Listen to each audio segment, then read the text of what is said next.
බලන්නකො කළු පුතාගේ ඇහැ තුවාල වෙලා. මම මුලින්ම කරේ ආපහු ෆාමසි එකට ගිහිල්ලා බෙහෙත් අරගෙන ඇවිල්ලා එයාට බෙහෙත් බෝපු එක. එයා කොච්චර නපුරෙක් වුණත් මම බෙහෙත් ටික කටට දාද්දී එයා හරිම හොඳට බිව්වා ටික.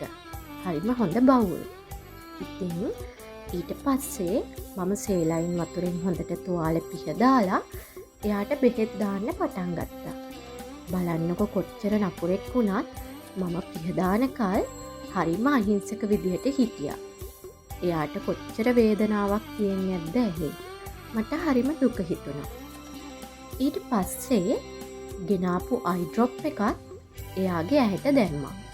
දාලා ඉවර වෙලා එයාගේ ඇහේ ක්‍රීම් ගෑවා.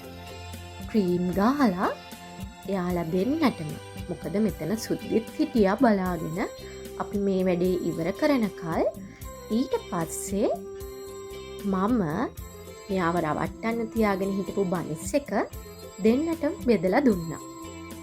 පව් ඇත්තටම මට මේ වගේ සත්තු දකිද්දී ගොඩක් දුක හිතෙනවා. එයාලට කතා කරන්න බෑනේ. ඉතින් අපි යාලට පිහිට වෙන්න ඕනේ.